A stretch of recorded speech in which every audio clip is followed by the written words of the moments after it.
अस्सलाम वालेकुम नाज़रीन, द वॉइस ऑफ कलम में आपका स्वागत है। दोस्तों, अगर मैं आपसे कहूं कि हमारे शहर में एक इमारत ऐसी है, एक बिल्डिंग ऐसी है जो खुद ब खुद बन गई, ना उसको किसी इंजीनियर ने बनाया और ना उसको बनाने के लिए मजदूर आए, बल्कि दो ट्रक जा रहे थे। एक ट्रक के अंदर बजरी थी, सीमेंट था, बदरपुर था, और एक ट्रक के अंदर ईंटें थी और पानी था। ये दोनों ट्रक आपस में बहुत ज़ोर से टक्कर इनकी हो गई और उसके बाद तभी अचानक से एक बिल्डिंग वजूद में आ गई, बड़ी खूबसूरत बिल्डिंग।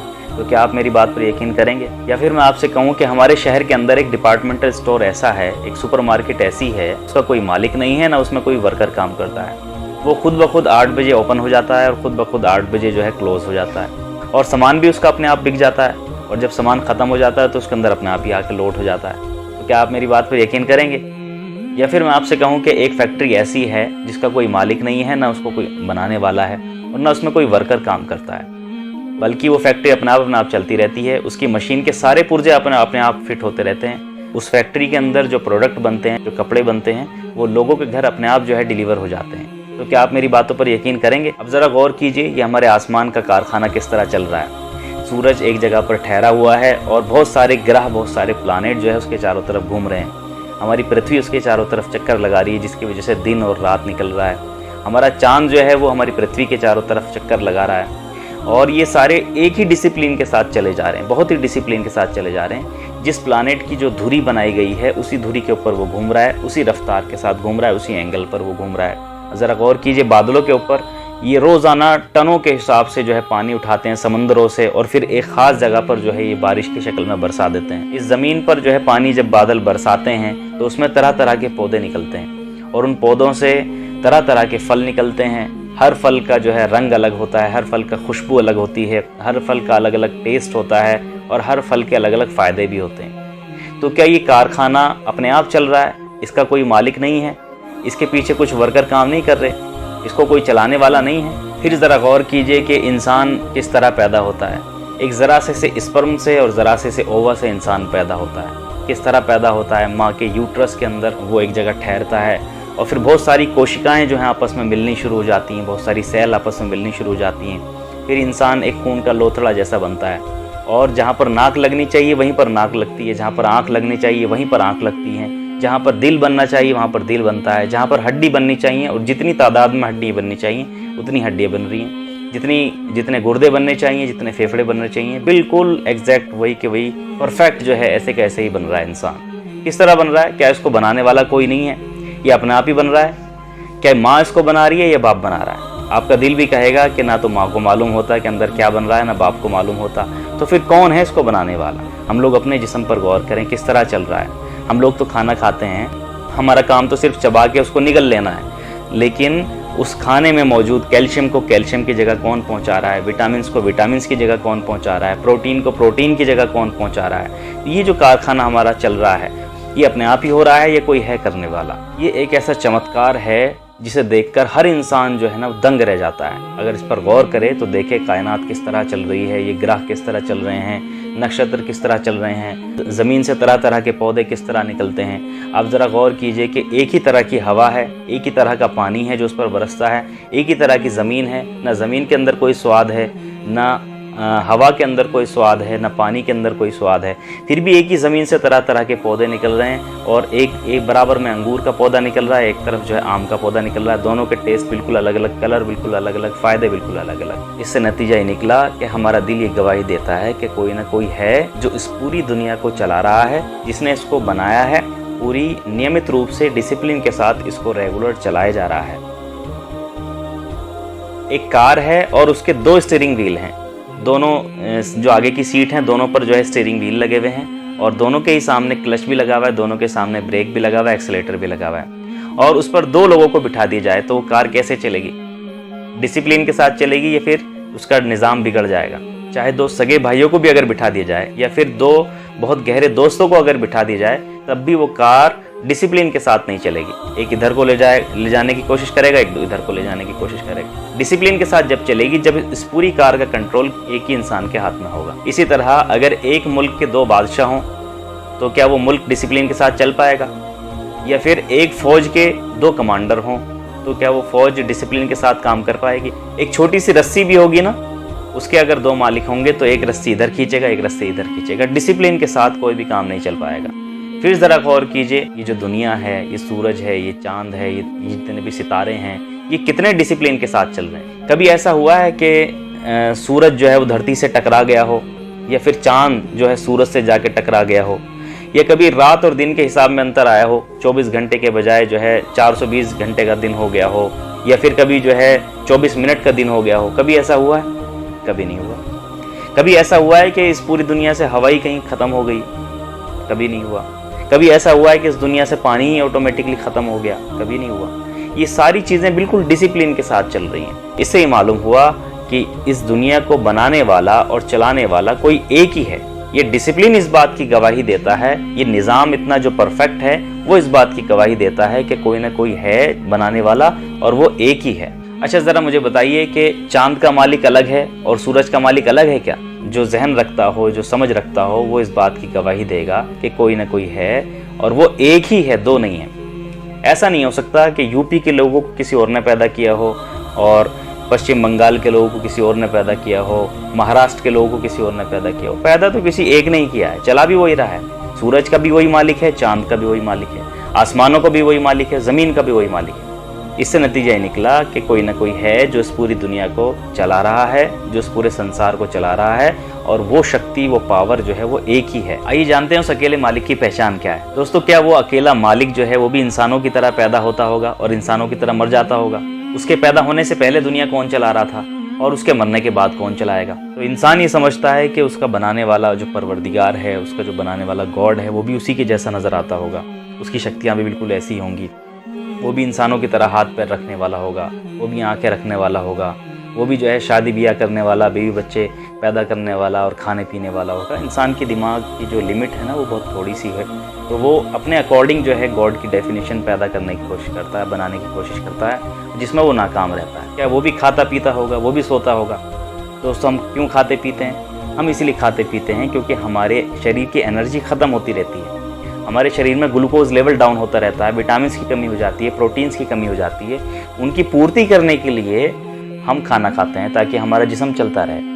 दोस्तों, जिसने इस पूरे ब्रह्मांड को बनाया उसे भी क्या न्यूट्रिशन की कमी हो जाती होगी? उसे भी विटामिन की कमी हो जाती होगी, तो उसके शरीर में भी ग्लूकोज लेवल डाउन हो जाता होगा। दोस्तों, क्या वो भी सोता होगा जैसे हम सोते हैं? हम क्यों सोते हैं? क्योंकि हम थक जाते हैं। पूरे दिन हम काम करते हैं, काम करते करते हम थक जाते हैं, इसलिए हम सो जाते हैं। अगर ईश्वर जो है सो जाए, गॉड अगर सो जाए, तो ये जितना भी सिस्टम चल रहा है पूरे ब्रह्मांड का, ये तो चलना बंद हो जाएगा। क्या उसको भी बीवी बच्चे और परिवार की ज़रूरत पड़ती होगी?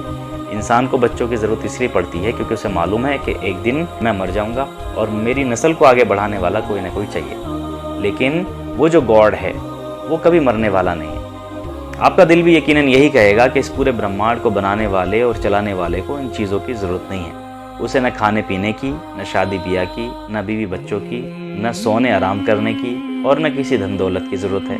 उसे किसी चीज़ की ज़रूरत नहीं है, और उसकी शक्तियाँ इंसानों की शक्तियों जैसी कमज़ोर नहीं है, न उसका जिस्म इंसान के जिस्म जैसा कमज़ोर है, बल्कि उसकी शक्तियाँ अपार हैं, उसके जैसा कोई नहीं है। यही बात जो है कुरान में कही गई है। बिस्मिल्लाहिर्रहमानिर्रहीम, कुल हुवल्लाहु अहद, कहो कि वो अल्लाह, वो इस पूरी दुनिया का बनाने वाला, चलाने वाला, वो एक है।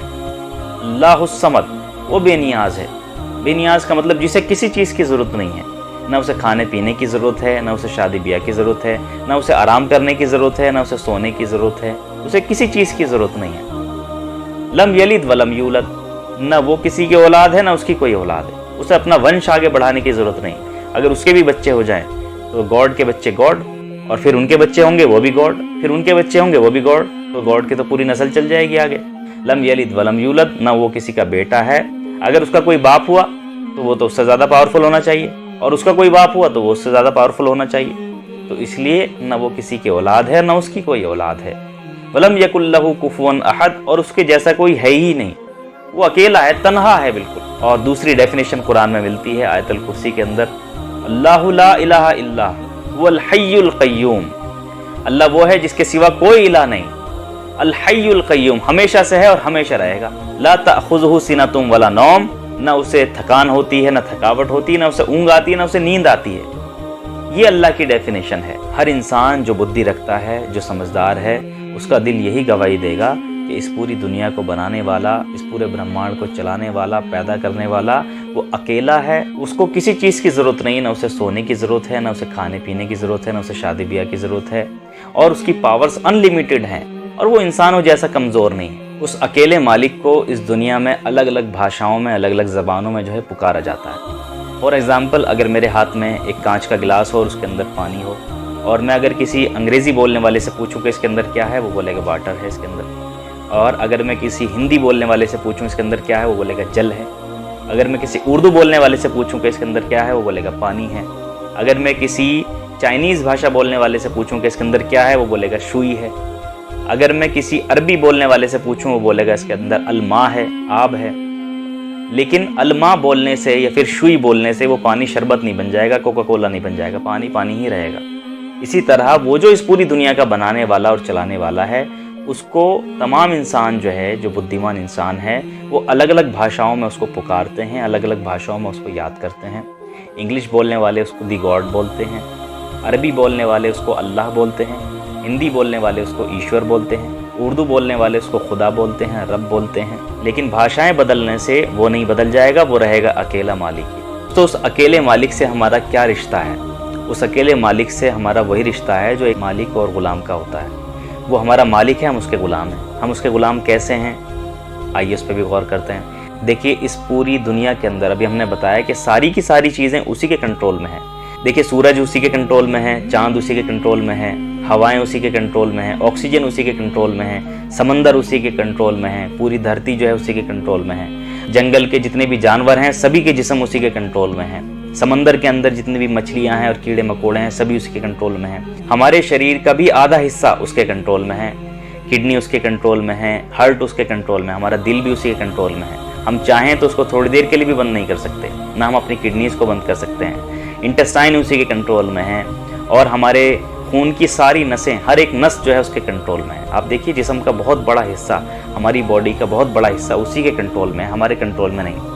हमारे कंट्रोल में उसने कुछ इख्तियारात दे दिए, कुछ चीज़ें दे दी हैं, हाथ पाँव और हमारी जीभ, हमारे कान, है ना, ये सब कुछ चीज़ें उसने हमारे कंट्रोल में दे दी। इस पूरी दुनिया का जो कानून है वो अगर कुदरत के मुताबिक चलता रहता है, ये निज़ाम बिल्कुल परफेक्ट रहता है। लेकिन जहाँ पर कोई अपनी दखलंदाजी करना शुरू कर देता है और पूरा सिस्टम जो है बिगड़ना शुरू हो जाता है। फॉर एग्ज़ाम्पल, मैंने एक नए तरह का प्लान बनाया जैसे किसी ने सोचा भी नहीं होगा, सपोज फॉर एग्ज़ाम्पल, और उस प्लेन के अंदर अलग अलग बहुत सारे बटन हैं। उस प्लेन के बारे में मैं ज़्यादा बेहतर तरीके से जानता हूँ कि इस प्लेन को कैसे चलाया जा सकता है। अब अगर कोई इंसान जो इस प्लेन के बारे में नहीं जानता होगा और वो उसके अंदर बैठ जाए और उल्टे सीधे बटन दबाना शुरू करे तो क्या होगा? तुक्के से उसका प्लेन उड़ भी गया, लेकिन क्या होगा फिर? नतीजा क्या निकलेगा? वो क्रैश हो जाएगा। इसी तरह से जिसने इस पूरी दुनिया को बनाया है और जो इसको पूरे नियमित रूप से चला रहा है, वो ज़्यादा बेहतर तरीके से जानता है कि इस दुनिया को किस तरह के कानूनों से चलाया जा सकता है। और अगर उसके कानूनों को हम छोड़कर अपनी मनमर्जी के कानून बनाना शुरू करेंगे, अपनी मनमर्जी के मुताबिक चलाना शुरू करेंगे, तो इस दुनिया में बिगाड़ आना शुरू हो जाएगा। ये जो इस वक्त आप देख रहे हैं, एक मुल्क दूसरे मुल्क पर हमला कर रहा है, बमबारियाँ हो रही हैं, लड़ाइयाँ हो रही हैं, मॉब लिंचिंग हो रही हैं, मर्डर्स हो रहे हैं, किडनैपिंग हो रही हैं, बलात्कार हो रहे हैं, रेप्स हो रहे हैं, गरीब जो है और ज़्यादा गरीब होते जा रहे हैं, अमीर और ज़्यादा अमीर होते जा रहे हैं, अमीर लोग गरीबों का खून चूसते जा रहे हैं। कानून भी दो तरह के बनाए जा रहे हैं, अमीरों के लिए अलग कानून है, उनके लिए अलग सज़ाएं हैं, गरीबों के लिए अलग कानून है, उसके लिए अलग सज़ाएं हैं। पुलिस जो है वो गरीब लोगों से अलग तरह का बर्ताव करती है, अमीर लोगों से अलग तरह का बर्ताव करती है। तो ये जो इस वक्त दुनिया में आपके सामने बिगाड़ नज़र आ रहा है, उसकी असल वजह और इकलौती वजह यही है कि हमने अपनी मनमर्जी के मुताबिक दुनिया में ज़िंदगी बितानी शुरू कर दी, और जो कानून इस दुनिया को बनाने वाले ने जो बनाए थे, उन कानूनों को हमने एक तरफ डाल दिया और अपनी मनमर्जी के मुताबिक हमने कानून बनाने शुरू कर दिए, जिसकी वजह से ये फसाद, लड़ाइयाँ, झगड़े और ये गंदी राजनीति जो हमें सामने नज़र आ रही है। इस दुनिया में शांति स्थापित करने का सिर्फ एकमात्र रास्ता है, वो ये है कि जिसने इस दुनिया को बनाया है उसी के मर्ज़ी के मुताबिक इस दुनिया को चलाना चाहिए, और जो इस दुनिया का असल मालिक है सिर्फ उसी की पूजा करनी चाहिए। जो नियम कानून उसने हमारे लिए बनाए हैं उसमें हमारी ही भलाई है, अगर हम उनको फॉलो करेंगे तो ये दुनिया जो है स्वर्ग बन जाएगी। तो आज की वीडियो में हमने जाना कि इस पूरी दुनिया का, इस संसार का चलाने वाला कोई है, और वो एक ही है, और वो इंसानों की तरह कमज़ोर नहीं है, उसकी शक्तियाँ अपार हैं, और न वो किसी की औलाद हो सकता है, न उसकी कोई औलाद हो सकती है, उसके जैसा कोई नहीं हो सकता। और उसने जो नियम कानून बनाए हैं उसमें हमारा ही भला है, और अगर हमें इस दुनिया को बेहतर ढंग से चलाना है तो उसके नियम और कानून को मानना पड़ेगा। अल्लाह ताला से दुआ है कि हमें कहने सुनने से ज़्यादा अमल करने की तौफीक अता फरमाए और उसके कानूनों पर हमें चलने की तौफीक अता फरमाए। अस्सलाम वालेकुम। Subscribe now and press the bell icon.